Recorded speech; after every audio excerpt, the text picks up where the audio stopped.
আসসালামু আলাইকুম। আশা করি আল্লাহর রহমতে সকলেই খুব ভালো আছেন। আমিও আপনাদের দোয়ায় খুব ভালো আছি। বিভিন্ন ধরনের কাজের ব্যস্ততার কারণে সেভাবে ক্লাসে খুব একটা সময় দেওয়া হচ্ছে না। তো এখন থেকে আবার নিয়মিত ভিডিও বানানোর চেষ্টা করব। আশা করি আপনাদের সবারই খুব ভালো লাগবে। আমাকে বেশ কয়েকজন ফোনে অনুরোধ করেছেন ক্যাশ ফ্লোটা দেখানোর জন্য, কিন্তু ধারাবাহিকভাবে ক্লাসের কারণে ক্যাশ ফ্লোটা দেখাবো, কিন্তু একটু দেরি হবে। আপনাদেরকে ধৈর্য ধরে থাকার জন্য অনুরোধ জানাচ্ছি। আজকে একটা অ্যাকাউন্টিং ইকুয়েশনের ছোট 3-4টা বা 5টা এন্ট্রি দিয়ে সর্বোচ্চ একটা অঙ্ক দেখানোর আপনাদেরকে চেষ্টা করব।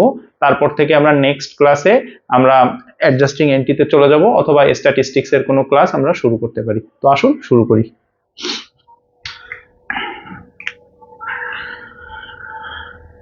এক্ষেত্রে 1 নম্বর এন্ট্রিটা আমরা দিতে পারি পারচেস গুডস ফর ক্যাশ $7,000। তাহলে আমরা ঘরটা আঁকিয়ে ফেলি।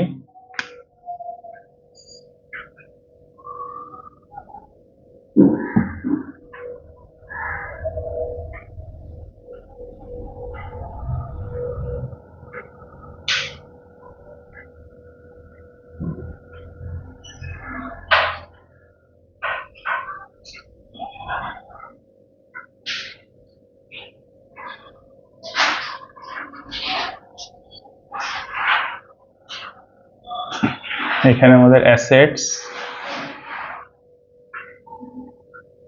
এর বিভিন্ন ঘর আসবে। তো এখানে পারচেস গুডস ফর ক্যাশ 7,000, অর্থাৎ ডিটেলস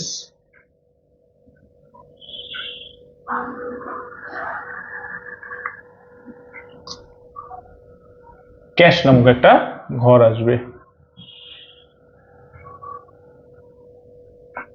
যেহেতু গুডস পারচেস করেছি, তার মানে ইনভেন্টরির একটা ঘর আসবে।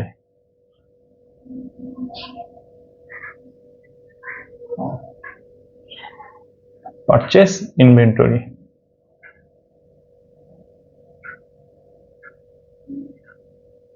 তাহলে ক্যাশ নামক 7,000 টাকা আমার চলে গেল, অর্থাৎ $7,000 মাইনাস হয়ে গেল। এবং গুডস ক্রয় করার কারণে ইনভেন্টরি নামক 7,000 টাকা আমাদের বৃদ্ধি পেল, উভয় পাশে ইকুয়াল হয়ে গেল। এখানে আসবে হচ্ছে লায়াবিলিটিস প্লাস ওনার্স ইকুইটি, অর্থাৎ সর্বশেষ যেটা দিই এটি ক্যাপিটালের ঘর। ঠিক আছে, তো সেকেন্ড এন্ট্রিটা আমরা দিতে পারি। আশা করি এটা সবাই বুঝতে পেরেছেন। আসেন তাহলে সেকেন্ড এন্ট্রিটা দিতে পারি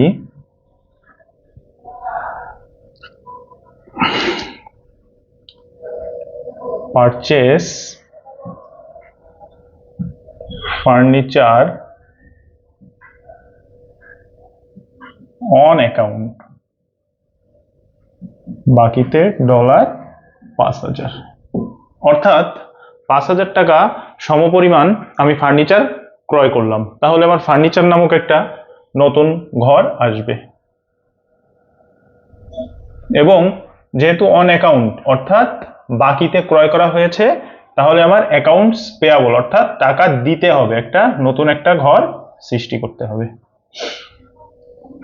তাহলে আমাদের কি হলো, পারচেস ফার্নিচার। তাহলে ফার্নিচার আমার ডেবিট হচ্ছে, অর্থাৎ বৃদ্ধি পেয়েছে 5,000 পরিমাণ। এবং একইভাবে আমার একটি অ্যাকাউন্টস পেয়াবলও বৃদ্ধি পেল, অর্থাৎ একটি দায় বৃদ্ধি পেল।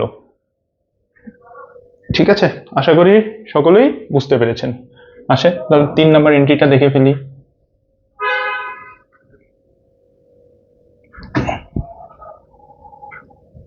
তিন নম্বর এন্ট্রিটা আমরা দিতে পারি পেইড রেন্ট।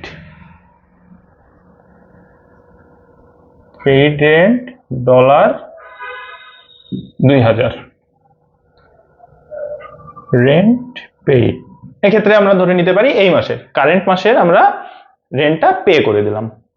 অর্থাৎ আমার ক্যাশ থেকে 2000 পরিমাণ ডলার কমে গেল, এবং যেহেতু খরচ হয়েছে তার মানে আমার ক্যাপিটাল ফান্ড থেকেও 2000 পরিমাণ কমিয়ে দিলাম। এটা ইকুয়াল হয়ে গেল, উভয় পাশেই ইকুয়াল হয়ে গেল। আশা করি এন্ট্রিটাও আপনারা বুঝতে পেরেছেন।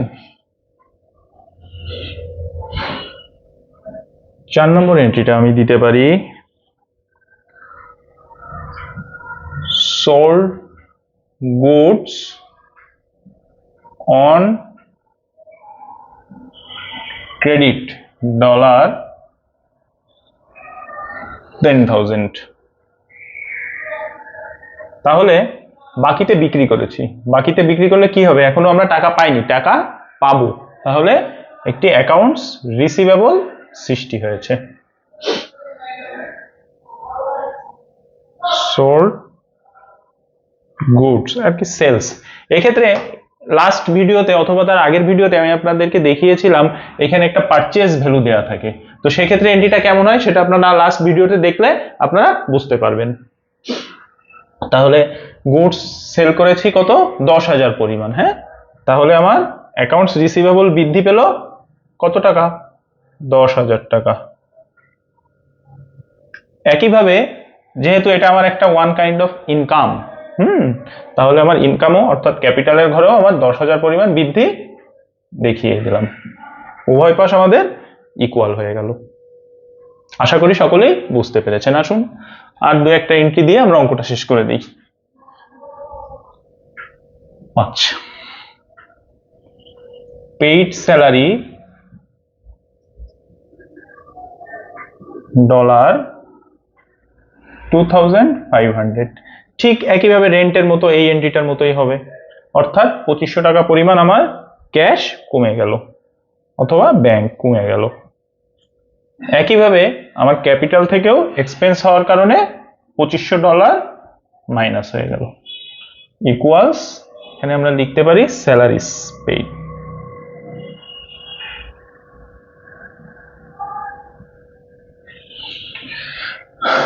লাস্ট আর একটা এন্ট্রি দিতে পারি,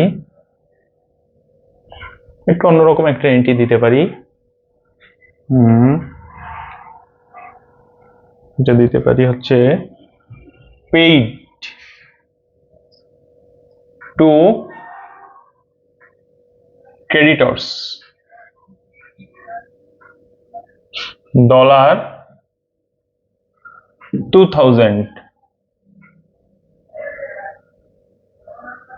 for ট্রানজাকশন নম্বর 2।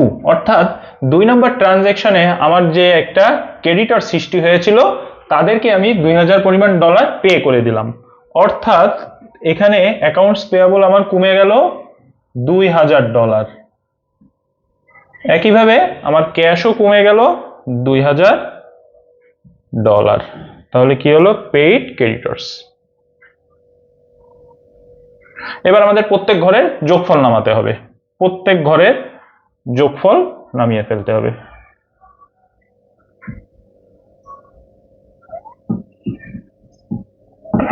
তাহলে এইখানে হচ্ছে প্লাস মাইনাস করে প্লাস $3,000, এইখানে আমার প্লাস 10,000, এইখানে প্লাস 5,000, এইখানে প্লাস 7,000, এইখানে হচ্ছে আমার মাইনাস 7, 8, 9, 10, 11, 12, 13,500, 13,500 মাইনাস। তাহলে এইগুলোর টোটাল যোগফলটা মিলে লাস্টের কলমে একটা নামবে এখানে, এবং এখানেও টোটালটা নামাতে হবে 4,500। তাহলে এখানে হচ্ছে 5,500, 5,500 প্লাস এখানে ডট, তাহলে এইখানে টোটাল যোগফল হচ্ছে আমাদের $8,500। তাহলে এখানেও আমাদের কত আসে, একটু ক্যালকুলেটরটা করে আসি আমরা, করলে আমরা বুঝতে পারবো। 15,000 প্লাস 7,000 মাইনাস 13,500, এখানেও আমাদের হয়ে গিয়েছে 8,500, অর্থাৎ আমাদের উভয় পাশ ইকুয়েশন সমান হয়ে গিয়েছে, অর্থাৎ assets equals to liabilities plus owners equity. পরীক্ষায় আমাদের অঙ্কটা আসলে আমরা ঠিক এভাবে করে আসবো, ইনশাল্লাহ আমরা সকলেই পারবো। আমরা একটু চেষ্টা করি, আশা করি আমরা ভালো কিছু করতে পারবো। নেক্সট ক্লাসে আমরা হয় স্ট্যাটিস্টিক্সের কোনো একটা অধ্যায় থেকে শুরু করতে পারি প্রথম দিক থেকে, অথবা আমরা অ্যাডজাস্টিং এন্ট্রিতে যেতে পারি, অথবা উভয় ক্লাসই আমরা করব, হয়তো দুটো ভিডিওর মাধ্যমে আমরা করতে পারি। তো দেখা হবে নেক্সট ক্লাসে। ভালো থাকুন, সুস্থ থাকুন, আল্লাহ হাফেজ, আসসালামু আলাইকুম।